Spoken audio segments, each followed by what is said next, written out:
मतलब क्या बोल सकते हैं, कड़ा डिसीजन होगा, क्योंकि मुझे लगता है कि उन सब में कुछ बेहतरीन है, तभी सब अपने अपने प्लेटफॉर्म पे आगे हैं। और आगे ही नहीं है, वो आदर्श हैं हम सभी भोजपुरी परिवार के लिए, समाज के लिए।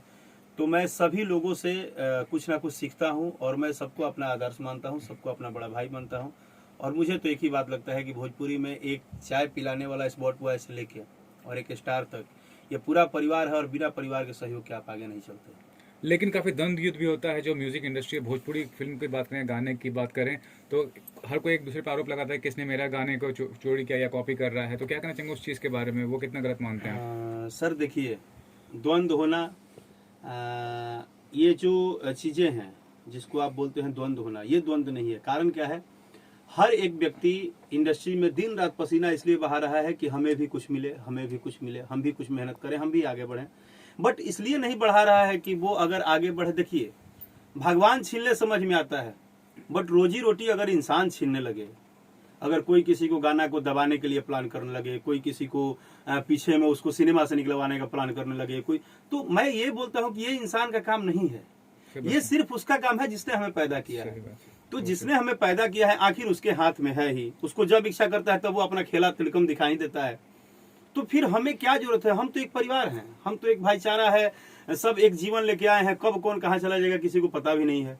तो जब इतना प्यारा सा जीवन मिला है तो हमें, आप देखिए ना सर, हमारे अलावे भी तो इंडस्ट्रीज है, हमारे अलावे भी तो इंडस्ट्रीज है, भोजपुरी के अलावे साउथ है, हिंदी है, सब इंडस्ट्री में देखिए किसी हीरो की फिल्म चलती है तो एक बड़ा हीरो आते हैं, घड़ी सरप्राइज करते हैं, ब्रेसलेट सरप्राइज करते हैं, वो बोलते हैं, उनका पोस्ट करते हैं और अच्छा आगे बढ़िए। बट हो सकता है ये सबकी अपनी पर्सनल राय है, इसमें मैं कौन होता हूँ कोई बात कहने वाला। लेकिन मुझे तो सिर्फ और सिर्फ एक ही बात समझ में आता है कि ये पूरा परिवार है। हाँ, उस कड़ी में मैं भी हो सकता हूँ, और मैं भी हूँ कि अगर जब दुख तब होता है कि भाई मुझे पता चला कि आज ये काम मेरा था और कल सुबह पता चला कि मेरा नहीं है। तो राकेश जी, थोड़ा अपने बारे में बताइए, शुरुआत का जो दौर था आपका अभिनय का और अभी तक का जो दौर है, और आगे जो आपका प्लानिंग है करियर को लेकर, उसके बारे में कुछ बताइए, क्या करना चाहेंगे? सर मेरा दौर एक ही रहा और मुझे दूसरा कुछ नहीं समझ में आता है। मैं 2006 से, मेरा 2006 में पहला एल्बम रिलीज हुआ था, वो मुझे याद है, 2006 में पहला एल्बम मैं गाया था। बट गायन के क्षेत्र में मैं 2003 से ही हूँ, 3 या 2 से। उस टाइम मैं बच्चा था, 11-12 साल की एज होगी जो मैं बता रहा हूँ आपको। उस दिन से अभी तक मुझे सिर्फ एक बात समझ में आई है कि मैं सिर्फ और सिर्फ एक सिंगर हूँ। आज भले आप लोग के आशीर्वाद से एक एक्टर भी हूँ। इसके अलावा सर मुझे कुछ नहीं समझ में आता है कि क्या हुआ।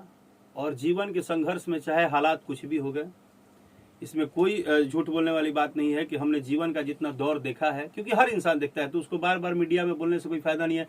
क्योंकि लोग आजकल कमेंट में नीचे गाली भी लिखते हैं कि भाई ज्यादा भावनात्मक करके क्या चाहते हो, भावना बटोरना चाहते हो। आजकल ये नया नया ड्रामा हो गया है ना भाई, लोग इंजीनियर भी तो हो गए हैं दिमाग के।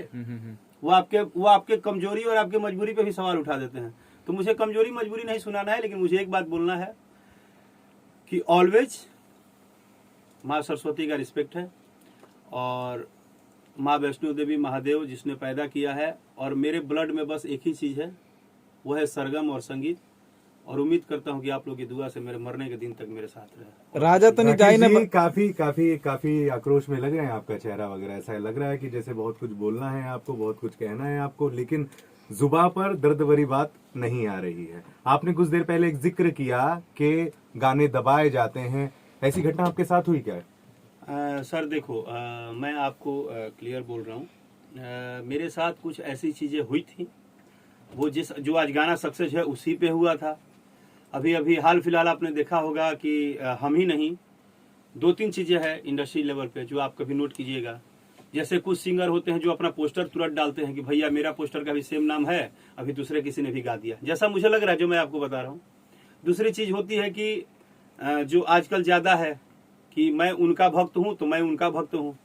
सर ये पहली बार हुआ कि कलाकारी में जिसको कि लोग बोलता था कि कलाकार 7 समुद्र पार भी एक होता है, मतलब सुर और संगीत जो होता है इसमें कोई भी किंतु परंतु नहीं होती है। बट कहीं ना कहीं आज है हालात जो हैं कि अब अगर राकेश मिश्रा ने अपनी दर्द भरी बातें लाइव में आके कह दी तो लोग बोलते हैं कि हाँ हाँ हर बार रोआ तो हर गाना हिट हो जाए। इसको भी कहीं ना कहीं तो क्या मतलब क्या है बोलने का, जब आप अनसेंसिबल हो, जब आपको सेंस नहीं है, जब आप बात को समझ नहीं सकते हो, तो आपसे बोलने से क्या फायदा है। जी, मेरा कहने का मतलब ये है कि जिस संगीत का, अरे सर हम किसी के घर शो करने जाते हैं, हम पूछते हैं क्या कि भैया आप कौन से कास्ट के हैं? वो तो सीधे बोलते हैं, उनकी औरत सीधे बोलती है बेटा आवो घरे आवो, उनकर माई सीधे कही बबू आवो दूध रोटी खा लो। क्योंकि हम तो कलाकार हैं, हमारा तो पूरा का पूरा एक ही परिवार है। संगीत का धर्म और जात कैसा सर? लेकिन फिर भी अब इस चीज के ऊपर सवाल उठती है, बातें होती हैं, और क्या क्या बोलिएगा तो गाली सुनिए नीचे कमेंट में, तो सुनते रहिए गाली, उसमें हमको क्या बोलना है। आप किसके बारे में बात कर रहे हैं, जरा खुलकर बोलेंगे तो? मैं सर अपने बारे में बात कर रहा हूँ कि अगर मैं अपनी बात, आप लोग क्या होता है, आप लोग जबरदस्ती पहले बोलते हैं कि राकेश जी बोलिए बोलिए, और दर्द खुलवा देते हैं, नीचे से गाली सुनवाते हैं, वो तो रोक नहीं पाते हैं आप। अब आपके इंटरव्यू में मैं कुछ बोलूंगा अपनी दर्द